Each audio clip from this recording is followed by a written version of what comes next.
Good morning all.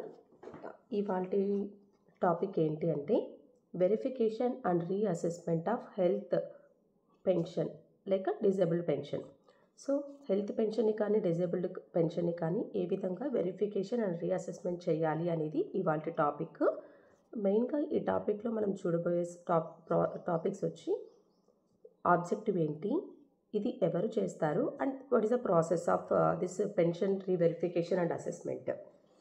So main దీని యొక్క objective ఏంటి అంటే to ensure that health and disabled pensions receive benefits in an equitable and transparent manner. ఏవైతే benefits పొందుతున్నారో health pensions ద్వారా కానీ disabled pensions ద్వారా కానీ వాటి యొక్క అమౌంట్ అనేది ఈక్విటబుల్గా ట్రాన్స్పరెంట్ మేనర్లో సిటిజన్కి రీచ్ అవ్వాలి, బెనిఫిషరీకి రీచ్ అవ్వాలి అనేది దీని యొక్క main intention, main motive.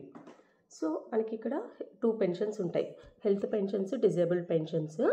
Health పెన్షన్స్ని మనం డిఎంహెచ్ఓ పెన్షన్స్ అంటాము. వీటి యొక్క బెనిఫిషరీకి మనకు పెన్షనర్కి 15,000 రూపీస్ ఇస్తారు ఈ పెన్షన్ కింద.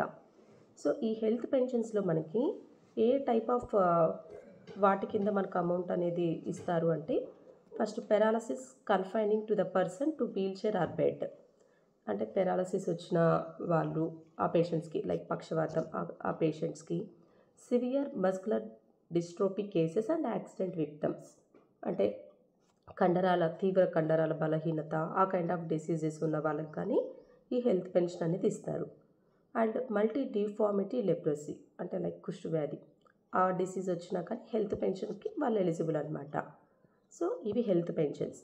డిజేబుల్డ్ పెన్షన్స్ కింద ఏ టైప్ ఆఫ్ పెన్షన్స్ వస్తాయి అంటే ఇది సెర్ప్ వాళ్ళు చూసుకుంటారు. వీటికి అమౌంట్ వచ్చి 6,000 రూపీస్ పెన్షనర్కి వస్తుంది. సో డిజేబుల్డ్ పెన్షన్ కింద ఏ కైండ్ ఆఫ్ డిసీజెస్ అనేవి అప్లికబుల్ అవుతాయి అంటే locomotor orthopedic handicapped, visual impairment, hearing impairment, mental retardation, mental illness, multiple disability. So ఇవి డిజేబుల్డ్ పెన్షన్స్ కింద పెన్షనర్స్కి పెన్షన్ అనేది ఇవ్వడం జరుగుతుంది. సో ఇప్పుడు మోడ్ ఆఫ్ వెరిఫికేషన్ రీఅసెస్మెంట్. ఇప్పుడు ప్రజెంట్ మనం వెరిఫై చేస్తున్న పెన్షన్స్ ఏవి అంటే హెల్త్ పెన్షన్స్. ఈ హెల్త్ పెన్షన్స్ని కంప్లీట్ ఎవరికైతే డిజబిలిటీ ఎక్కువ ఉందో వాళ్ళకి డోర్ టు డోర్ వెళ్ళి మనం అసెస్ చేయాలి. అంటే like door to door mode అంటే ఏంటి, ఇంటింటికి వెళ్తాం. ఎవరు వెళ్తారు అంటే మెడికల్ టీమ్స్ అనేటివి వెళ్ళాలి, ఇంటింటికి వెళ్ళి ఆ పెన్షనర్ని వెరిఫై చేయాలి weather that particular pensioner is eligible are not అని చెప్పి. సో ఈ హెల్త్ పెన్షన్స్ కింద ఏ డిసీజెస్ వస్తాయో చెప్పాను. నెక్స్ట్ డిజేబుల్డ్ పెన్షన్స్ కింద ఏవేవి వస్తాయో చూసాము. సో మెడికల్ టీమ్స్లో ఎవరెవరు ఉంటారు అంటే ఖచ్చితంగా ఆర్థోపెడిక్స్ ఉంటారు, జనరల్ ఫిజిషియన్ ఉంటాడు, అండ్ పిహెచ్సి మెడికల్ ఆఫీసర్స్. వాళ్ళందరూ ఒక వెరిఫికేషన్ టీమ్గా ఫామ్ అయ్యి ప్రతి ఒక్క రోజు ఆ షెడ్యూల్ ఇచ్చినటువంటి రోజున ఇంటింటికి వెళ్ళాలి. ఆ షెడ్యూల్ అనేది ఎలా ఇస్తారు, ఎవరు ఇస్తారు అనేది నేను చెప్తాను. ఈ టీంలో అదే ఒకవేళ హెల్త్ పెన్షన్ కాకోకుండా డిజేబుల్డ్ పెన్షన్ అయితే దాన్ని ఎలా వెరిఫై చేస్తామంటే ఇన్స్టిట్యూషన్ లెవెల్లో వెరిఫై చేస్తాం.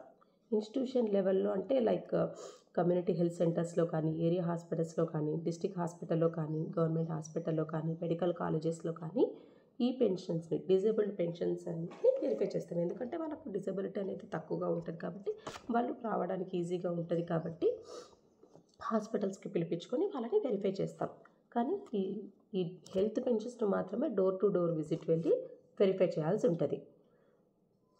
సో ఇక్కడ ఈ మెడికల్ టీంలో డిజిటల్ అసిస్టెంట్ అనే వాళ్ళు కానీ ఒక మెంబర్ అనమాట, ఒక పర్సన్. ఎందుకు అంటే ఆ టీం వెళ్తూ ఉన్నప్పుడు టీఏ కానీ వాళ్ళు అసెస్ చేసినటువంటి డేటా అంతా ఒక హెల్త్ పెన్షన్ మొబైల్ అప్లికేషన్లో డేటా అంతా ఎంటర్ చేయాల్సి ఉంటుంది. సో మెడికల్ టీమ్స్ ఫామ్ అయ్యాక నెక్స్ట్ ఇక్కడ టీమ్ షెడ్యూల్లో ఒక్కొక్క టీము పర్ డేకి 25 పెన్షనర్స్ని కంపల్సరీగా each medical team shall verify and assess a minimum of 25 pensioners per day. Team form అయ్యాక ఆ టీము విలేజ్కి వెళ్ళినప్పుడు అట్లీస్ట్ 25 పెన్షనర్స్ని అయితే కంపల్సరీగా వెరిఫై చేయాల్సి ఉంటుంది. తర్వాత medical and health department will provide the list of specialist. Okay, అక్కడికి వెళ్ళేటప్పుడు ఎవరెవరు వెళ్తారు, ఆ స్పెషలిస్ట్ డాక్టర్స్ ఎవరు అనేది ముందుగానే హెల్త్ డిపార్ట్మెంట్ ప్రొవైడ్ చేస్తుంది. ఆ నలుగురితో పాటు ఒక డిజిటల్ అసిస్టెంట్ కంపల్సరీగా ఉంటారు వెరిఫై చేసేటప్పుడు. డేటా అంతా ఆన్లైన్ అప్పటికప్పుడు మొబైల్ అప్లికేషన్లో ఎంటర్ చేయడానికి. ఓకే, మెడికల్ టీం వెళ్తుంది, టీమ్స్ షెడ్యూల్ చేస్తారు, వెళ్తారు. ఈ పెన్షనర్స్కి ఎలా తెలుస్తుంది అంటే కమ్యూనికేషన్ టు ద పెన్షనర్స్ అనేది ఎలా తెలుస్తుంది? సో ముందుగానే MPDO sir, municipal commissioners shall prepare a village board secretariat wise schedule. అంటే ఈరోజు ఈ పెన్షనర్ వాళ్ళ ఇంటికి ఈ టీం వెళ్ళాలి అనేది షెడ్యూలింగ్ అనేది, మ్యాపింగ్ అనేది ముందుగానే వాళ్ళ యొక్క లాగిన్లో కంప్లీట్ చేయాలి. ఆ ఎస్ఎస్ పెన్షన్ లాగిన్ ఉంటుంది. ఆ లాగిన్లో ఈ రోజున ఈ పలానా డేట్న ఈ పెన్షనర్ వాళ్ళ ఇంటికి వెళ్తారు అని చెప్పి ఎంపీడీఓ లాగిన్లో మ్యాపింగ్ అనేది జరిగితే అదే యొక్క సిస్టమ్ జనరేటెడ్ నోటీస్ అనేది వెల్ఫేర్ లాగిన్లో డౌన్లోడ్ చేసి ఆ యొక్క హెల్త్ పెన్షనర్ ఎవరైతే ఉంటారో వాళ్ళకి ముందుగానే తనకి హ్యాండ్ ఓవర్ చేసి రావాలన్నమాట. ఆ సెక్రటరియట్ ఫంక్షనరీ ఎవరైతే ఉంటారో వెల్ఫేర్ ఆ నోటీస్ కాపీ సిటిజన్కి ఇచ్చి ఆ పర్సన్కి ఇచ్చిన తర్వాత వాళ్ళతో మనము ఒకటి అక్నాలెడ్జ్మెంట్ అనేది అథెంటికేషన్ తీసుకోవాలి. అథెంటికేషన్ తీసుకొని వచ్చేటప్పుడు ఈ ప్రాసెస్ అంతా మానిటరింగ్ ఎవరు చేయాలి అంటే under the control of panchayat secretary, ward administrative secretary ఖచ్చితంగా చూసుకోవాలి. సో మ్యాపింగ్ అనేది municipal commissioner sir or MPDO లాగిన్లో జరుగుతుంది. వన్స్ మ్యాపింగ్ అంతా అయిపోయిన తర్వాత ఆ సిస్టమ్ జనరేటెడ్ ప్రింట్అవుట్ ఏదైతే ఉంటుందో ఆ కాపీని వెల్ఫేర్ లేదా వార్డ్ వెల్ఫేర్ డెవలప్మెంట్ సెక్రటరీ లాగిన్లో ప్రింట్అవుట్ చేసి ఆ కాపీ అనేది పెన్షనర్కి ఇచ్చి ఈరోజు మీరు పలానా తేదీ మీకు రీఅసెస్మెంట్ ఉంటుంది, మీరు ఉండాలి అని చెప్పి ఇంటిమేషన్ ఇచ్చి వాళ్ళతో మనం ఆధార్ అథెంటికేషన్ కానీ మొబైల్ అప్లికేషన్లో కానీ లేదా మాన్యువల్గా వాళ్ళ దగ్గర నుంచి ఒక అక్నాలెడ్జ్మెంట్ అనేది తీసుకొని వచ్చేస్తాం. సో ఇదంతా under the control of panchayat secretary లేదా వార్డ్ అడ్మినిస్ట్రేటివ్ సెక్రటరీ యొక్క కంట్రోల్లో జరుగుతుంది. వాళ్ళు కంపల్సరీగా వాళ్ళే హెడ్గా ప్రాసెస్ జరిపించాలి షెడ్యూల్ ప్రకారం. ఒకవేళ any pensioner who refuses A verification are reassessment, ఆ నోటీస్ని నేను చేయించుకోను, నాకు రీఅసెస్మెంట్ అవసరం లేదని రిఫ్యూజ్ చేస్తే మనం ఏం చేయం, జస్ట్ వాళ్ళ పెన్షన్ని కొద్ది రోజులు హోల్డ్లో పెట్టేస్తాం. So this is the communication process అనమాట, పెన్షనర్కి ఏ విధంగా ఇస్తామని చెప్పి. Next software application. అంటే ఇప్పుడు మొబైల్ అప్లికేషన్ అనేది ఉంది. ఆ మొబైల్ అప్లికేషన్లో వీటికి డిఎంఎస్ఓ లాగిన్లో లాగిన్స్ అనేటివి క్రియేట్ చేసి ఆ లాగిన్స్ అనేటివి ఇవ్వడం జరుగుతుంది. ఈ verification reassessment shall be done on health pensions mobile application. ఇది ఎక్కడ జరుగుతుంది, ఇది ఏ యాప్లో చేస్తాము ఈ అసెస్మెంట్ అంతా అంటే హెల్త్ పెన్షన్ వెరిఫికేషన్ యాప్లో చేస్తాం. సో అలా మెడికల్ టీం వెళ్ళేటప్పుడు అసెస్ చేసేటప్పుడు ముందుగానే ప్రీ ప్రింటెడ్ సదరం అసెస్మెంట్ ఫామ్ అనేది సదరం పోర్టల్ నుండి డౌన్లోడ్ చేసుకొని, అంటే ముందుగానే డేటా అంతా వాళ్ళ సదరం ఐడి క్లిక్ చేస్తే మొత్తం బెనిఫిషరీ యొక్క డేటా అంతా అందులో డిస్ప్లే అయిపోయి ఉంటుంది. అది కాపీ పక్కన పెట్టుకొని ప్రతి ఒక్క సెక్రటరీ పరిధిలో ఉన్నటువంటి పెన్షనర్ని వెరిఫై చేయాలి. ఆ రోజు అలాట్మెంట్ చేసినటువంటి ఆ పెన్షనర్ని చేయాలి. అలా చేసేటప్పుడు ఒకవేళ అక్కడ నెట్వర్క్ ఉంది అంటే ఆన్ ది స్పాట్ ఆన్లైన్లో సబ్మిట్ చేసేస్తాం. ఒకవేళ ఇది ఆఫ్లైన్ ఏరియా నెట్వర్క్ లేదు అంటే డేటా అంతా మాన్యువల్గా కలెక్ట్ చేసుకొని తర్వాత ఆన్లైన్లో నెట్వర్క్ ఉన్న ఏరియాలో సబ్మిట్ చేయడం జరుగుతుంది. So the digital assistant shall update the mobile app as per the instructions of the medical team వాళ్ళు చెప్పే ఇన్స్ట్రక్షన్స్ అన్నిటిని డిజిటల్ అసిస్టెంట్ అప్లోడ్ చేస్తారు. లాస్ట్లో ఫైనల్గా అప్లోడ్ చేసిన తర్వాత డేటా అంతా ఒక photo and biometric authentication of the pensioner mobile యాప్లో కంపల్సరీగా పెన్షనర్ యొక్క ఫోటో అండ్ అథెంటికేషన్ వాళ్ళ యొక్క అథెంటికేషన్ కంపల్సరీగా బయోమెట్రిక్ అథెంటికేషన్ అనేది సబ్మిట్ చేయాల్సి ఉంటుంది మొబైల్ యాప్లో. ఫైనల్గా మొబైల్ యాప్లో మనం డేటా అంతా సబ్మిట్ చేసి పెన్షనర్ యొక్క photo and finger print biometric authentication తీసుకున్న తర్వాత ఫైనల్గా వెబ్ అప్లికేషన్. సో ఈ web application will be provided to determine the percentage of disability for health and disable pensions on the Sadarem portal. ఫైనల్గా ఈ data అంతా మనం సదరం పోర్టల్లో సబ్మిట్ చేస్తే వాళ్ళ యొక్క అసెస్మెంట్ అనేది చేయడం జరుగుతుంది. వాళ్ళకి verification and reassessment forms detail will be updated in the software and newly disability certificates will be generated and that will give to the pensioner. So this is all about the process of the health pension verification app. ఏ విధంగా చేయాలి, verification reassessment ఏ విధంగా జరుగుతుంది అనేది చూసాము. So and అలాగే ఇక్కడ welfare లాగిన్లో మనము సిటిజన్కి ఒక ఫామ్ ఇవ్వాలని చెప్పాం కదా, అది ఎలాగనే చూద్దాం. Thank you. ఇప్పుడు ఎంపీడీఓ ఎంసీ సార్ వాళ్ళ లాగిన్లో ఏ విధంగా మ్యాపింగ్ అనేది జరుగుతుంది అనేది చూద్దాం.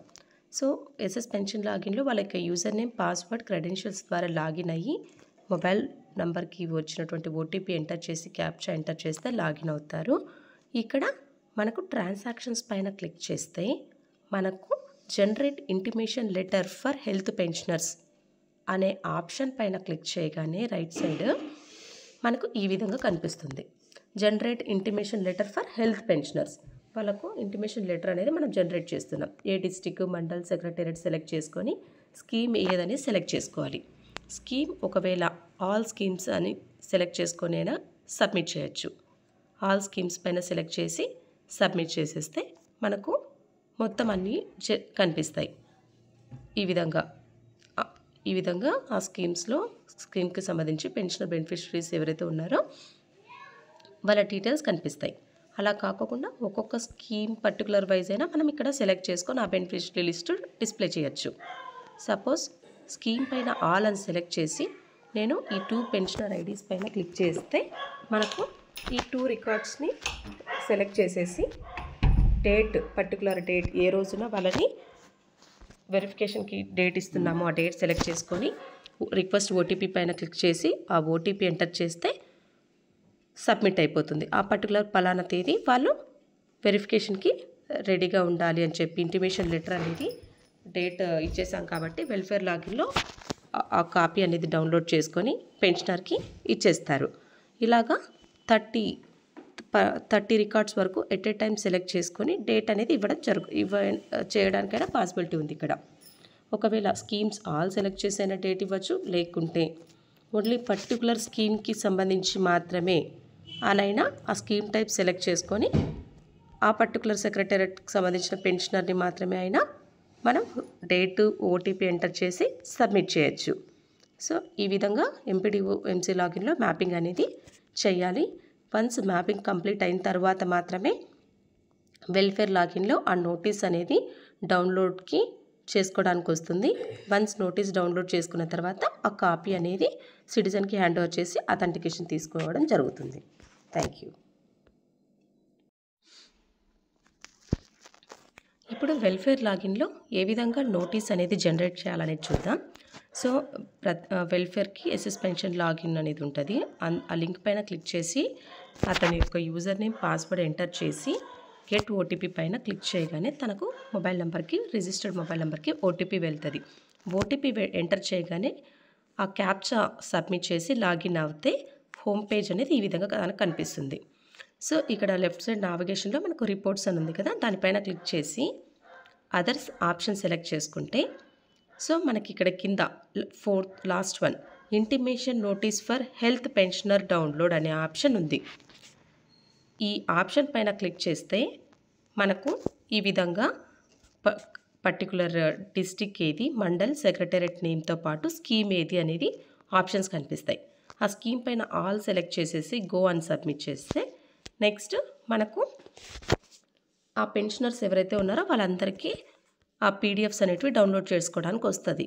ఇంతకన్నా ముందు చేయాల్సిన ప్రాసెస్ ఏంటి అంటే ఎంపీడీఓ సార్ లాగిన్లో మ్యాపింగ్ అనేది చేయాలన్నమాట.